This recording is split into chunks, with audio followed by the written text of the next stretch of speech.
Chapter चल रहा था कोऑर्डिनेशन कंपाउंड, उसमें हम कर रहे हैं एनसीईआरटी के क्वेश्चंस। उसी कैटेगरी में नेक्स्ट क्वेश्चन है आपके सामने। क्वेश्चन है NiCl4-2 is paramagnetic while NiCO4 is diamagnetic though both are tetrahedral. Why? कह रहा है NiCl4 2 नेगेटिव आयन पैरामैग्नेटिक है और जबकि NiCO4 डायामैग्नेटिक है, जबकि दोनों की शेप टेट्राहेड्रल है। शेप दोनों की सेम है लेकिन इसकी नेचर पैरा है और इसकी नेचर डायामैग्नेटिक है। ऐसा क्यों है समझाइए। प्यारे बच्चों, पैरामैग्नेटिक का मतलब है आप पर अनपेयर्ड इलेक्ट्रॉन है और डायामैग्नेटिक का मतलब है आप पर अनपेयर्ड इलेक्ट्रॉन नहीं है। टेट्राहेड्रल का मतलब sp3 हाइब्रिडाइजेशन है। देखते हैं, पूरी बात को समझते हैं on the basis of VBT, valence bond theory. लगाते हैं पहले NiCl4 के लिए, ठीक। तो यहां पे जगह बना ले रहे हैं, किस किस के लिए करनी है। NiCl4-2 कैसा है, पैरामैग्नेटिक, P लिख दिया है। NiCO4 कैसा है, डायामैग्नेटिक, D लिख दिया है ना। जबकि दोनों की शेप कैसी है, टेट्राहेड्रल। अब देखते हैं पूरी बात क्यों हो रही है। ये हटा रहे हैं क्वेश्चन, देखें भाई। पहला ले लो NiCl4, NiCl4-2, Ni का number 28, 1s2, 2s2, 2p6, 3s2, 3p6, 4s2, 3d8। Oxidation number निकाल लो, प्लस का 2 आएगा, निकाल लेंगे। कैसे, Ni को x, 4Cl का -4, ऊपर -2, x इक्वल टू +2। +2 करोगे तो ये हो जाएगा 4s0, 3d8। अब 3d8 हो गया तो लिगेंड देखो ये कैसा है, स्ट्रॉन्ग या वीक। आंसर ये लिगेंड है आपका वीक लिगेंड है।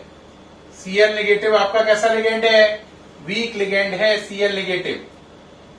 और 4 है तो हाइब्रिडाइजेशन होगा sp3 और इसकी नेचर कैसी है, week ligand, week ligand. Okay, अब करो 3d8 है, वीक लिगेंड है। 3d8, 4s, 4p, 4d, 3d8, 4s, 4p, 4d। 3d8 है तो कैसे करोगे, वीक लिगेंड है तो 1 2 3 4 5 6 7 8 है ना। ये हो गया। अब आपको हाइब्रिडाइजेशन कौन सा करना है, sp3। तो ये s, ये p3, ये हो गया sp3 हाइब्रिडाइजेशन। ओके रहा। अब आपका sp3 हाइब्रिडाइजेशन हुआ, इसमें क्या भर दो, लॉन पेयर। लॉन पेयर कौन प्रोवाइड कर रहा है आपको, आंसर Cl-। कौन प्रोवाइड कर रहा है, Cl-। तो Cl- आपको लॉन पेयर दे रहा है, ये हो गया। तो प्यारे बच्चों, इसका पूरा VBT बनाने पर क्या देख रहे हो, इसमें 2 इलेक्ट्रॉन अनपेयर्ड है, एक ये एक ये। तो 2 इलेक्ट्रॉन अनपेयर्ड है तो इसलिए पैरामैग्नेटिक है और sp3 हाइब्रिडाइजेशन है इसलिए टेट्राहेड्रल है। तो ये पैरामैग्नेटिक भी होगा, टेट्राहेड्रल भी होगा। पैरामैग्नेटिक होने के पीछे वजह अनपेयर्ड इलेक्ट्रॉन है 3d में, और 3d सबशेल में अनपेयर्ड इलेक्ट्रॉन होने से पैरामैग्नेटिक है और sp3 हाइब्रिडाइजेशन होने से ये टेट्राहेड्रल है। अब बात करते हैं नेक्स्ट की, NiCO4 की। ये हटा रहे हैं, नोट कर लीजिए। अब चलिए NiCO4, NiCO4 को अगर हम देखें प्यारे बच्चों, तो NiCO4 में Ni28 कॉन्फ़िगरेशन लिखो, 1s2, 2s2, 2p6, 3s2, 3p6, 4s2, 3d8। Oxidation number निकालो, Ni का x, CO का 0, ऊपर 0 है तो x इक्वल टू 0। तो Ni का अगर ऑक्सीडेशन नंबर 0 है तो ये ऐसा ही रहेगा।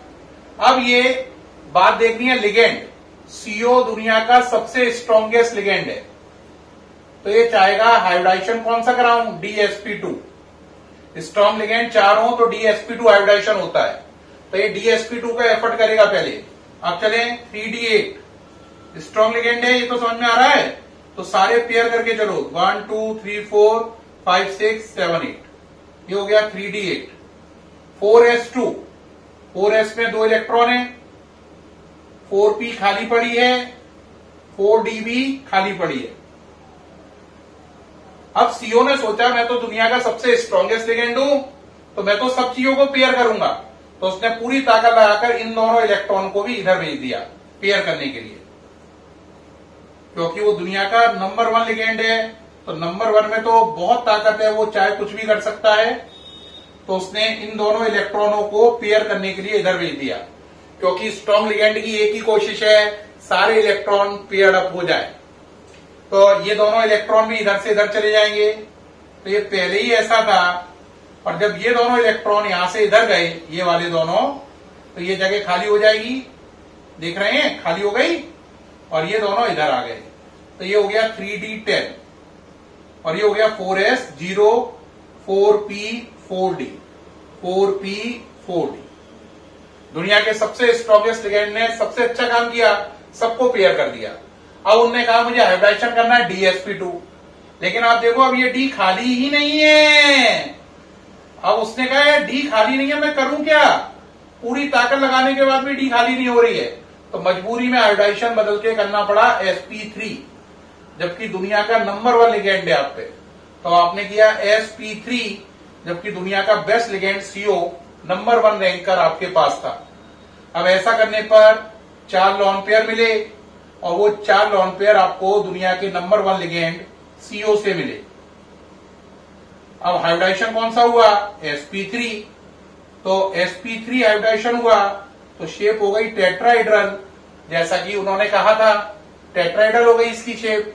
और देखो सारे इलेक्ट्रॉन पेयर्ड अप हैं, 3D10 है, सारे इलेक्ट्रॉन पेयर्ड अप हैं, 3D10 है, तो इसकी नेचर कैसी हो गई? डायामैग्नेटिक, तो इसकी नेचर डायामैग्नेटिक हो गई और शेप इसकी टेट्राहेड्रल हो गई। ऐसा क्यों हो पाया? ऐसा इसलिए हो पाया कि दुनिया का सबसे स्ट्रॉन्ग लिगेंड होने के बाद भी हम पर D सबशेल में D10 कॉन्फ़िगरेशन हो गया। D10 कॉन्फ़िगरेशन होने पर कभी भी DsP2 हाइब्रिडाइजेशन नहीं हो पाया, क्योंकि DsP2 हाइब्रिडाइजेशन हो नहीं सकता, तो मजबूरी में कराना पड़ा sp3। ठीक, sp3 हाइब्रिडाइजेशन हुआ तो शेप टेट्राहेड्रल हो गई, लेकिन अनपेयर्ड इलेक्ट्रॉन एक भी नहीं है। तो ये स्टेटमेंट हमने साबित कर दिया कि ये आयन पैरामैग्नेटिक है, ये कंपाउंड डायामैग्नेटिक है, जबकि दोनों की शेप टेट्राहेड्रल है। ये पूरा क्वेश्चन कंप्लीट हो गया, सामने से हट गया हूं, आप नोट कर लें। मुझे पूर्ण उम्मीद है कि आपको ये क्वेश्चन अल्ट्रा क्लियर हुआ होगा, बिल्कुल दिमाग में वीवीटी के आधार पर समझ में आ गया होगा। आपने उम्मीद है नोट कर लिया है, नहीं किया तो जल्दी से कर लो। चलिए भाई, अब नेक्स्ट क्वेश्चन पे चलते हैं। नेक्स्ट क्वेश्चन है आप पे इसी कैटेगरी में, एनसीईआरटी में ही क्वेश्चन है, FeH2O6 +3 is strongly paramagnetic,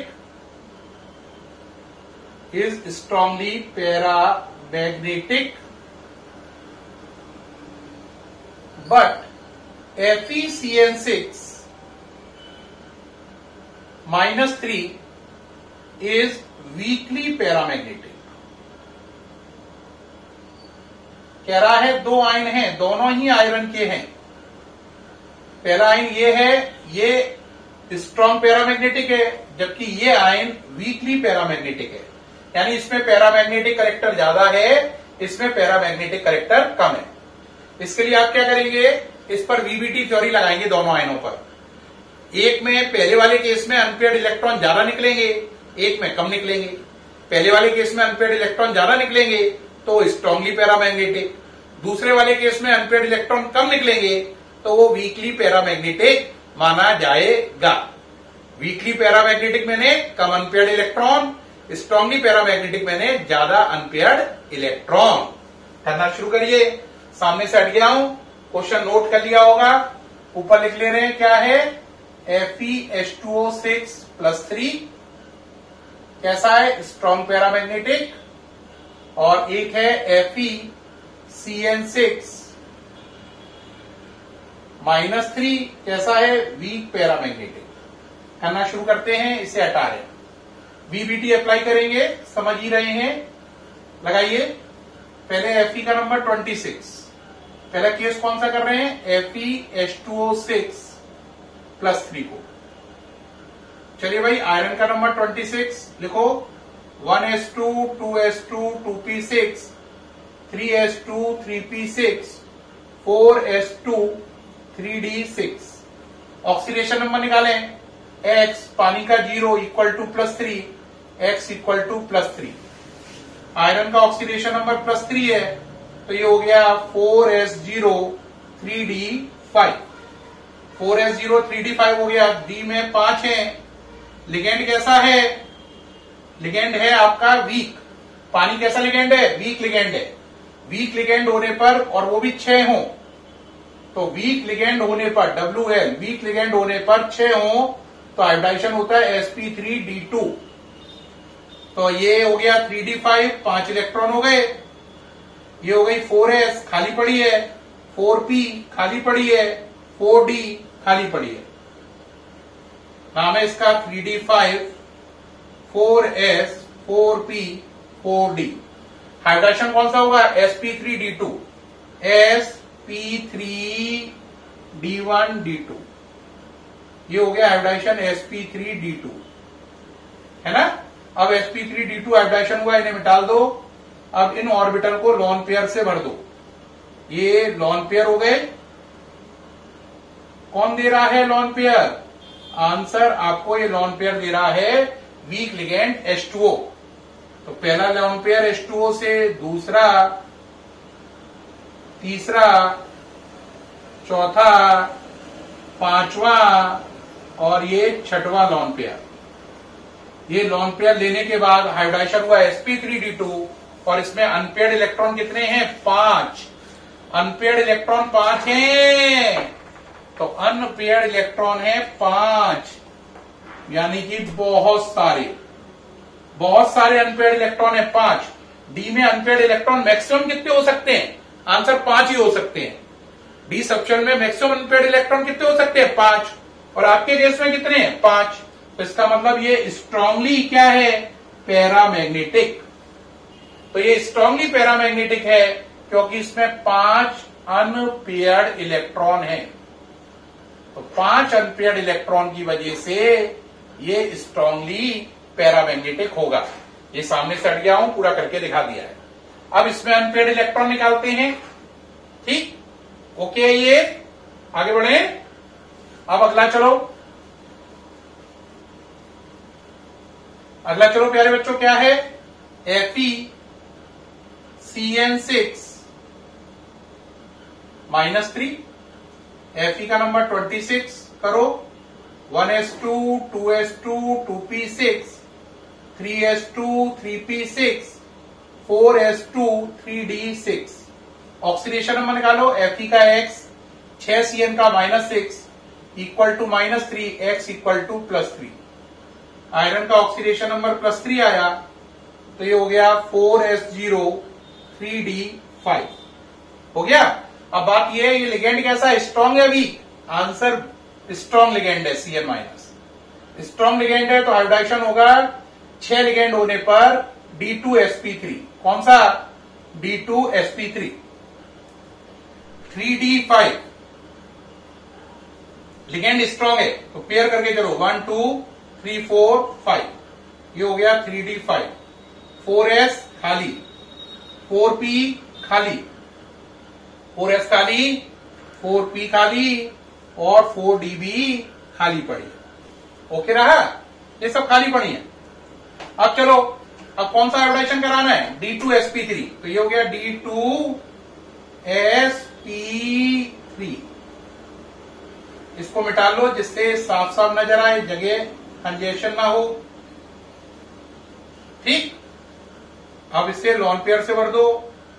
अब यहां पे लॉन पेयर कौन दे रहा है, आंसर Cn- दे रहा है, तो Cn- का पहला लॉन पेयर, ये दूसरा लॉन पेयर, ये तीसरा लॉन पेयर, ये चौथा लॉन पेयर ये 5वां और ये 6वां लोन पेयर। अब देखो लोन पेयर देने के बाद प्यारे बच्चों साफ नजर आ रहा होगा अनपेयर्ड इलेक्ट्रॉन एक रह गया है 3D में, क्योंकि 3D सबशेल में एक अनपेयर्ड इलेक्ट्रॉन है तो 1 अनपेयर्ड इलेक्ट्रॉन है। अनपेयर्ड इलेक्ट्रॉन होने से कैसा होगा? पैरामैग्नेटिक। लेकिन क्योंकि एक अनपेयर्ड इलेक्ट्रॉन है तो ये होगा वीकली पैरामैग्नेटिक। वीक का मतलब कमजोर पैरामैग्नेटिक। अनपेयर्ड इलेक्ट्रॉन पहले वाले केस में 5 थे तो स्ट्रॉन्ग पैरामैग्नेटिक, इसमें एक अनपेयर्ड इलेक्ट्रॉन है तो इसे बोलेंगे वीक पैरामैग्नेटिक। तो प्यारे बच्चों आपने साफ देखा कि पहले वाले केस में अनपेयर्ड इलेक्ट्रॉन निकले 5 अनपेयर्ड इलेक्ट्रॉन होने की वजह से स्ट्रॉन्ग पैरामैग्नेटिक। दूसरे वाले केस में 1 अनपेयर्ड इलेक्ट्रॉन निकला और 1 अनपेयर्ड इलेक्ट्रॉन निकलने से ये हो गया वीकली पैरामैग्नेटिक। तो हमने वीबीटी थ्योरी के आधार पर साफ साबित किया कि ये कंपाउंड 5 अनपेयर्ड इलेक्ट्रॉन रखने से स्ट्रांगली पैरामैग्नेटिक और ये कंपाउंड 1 अनपेयर्ड इलेक्ट्रॉन रखने से वीकली पैरामैग्नेटिक है। और ये डिफरेंस इसलिए आ रहा है क्योंकि ये वीक लिगेंड है और ये स्ट्रांग लिगेंड है। वीक लिगेंड होने से अनपेयर्ड इलेक्ट्रॉन ज्यादा हो रहे हैं, स्ट्रांग लिगेंड होने से अनपेयर्ड इलेक्ट्रॉन कम हो रहे हैं। हाइब्रिडाइजेशन में भी अंतर है, इसमें हाइब्रिडाइजेशन है sp3d2, नोट कर लें, इसमें हाइब्रिडाइजेशन कौन सा आया?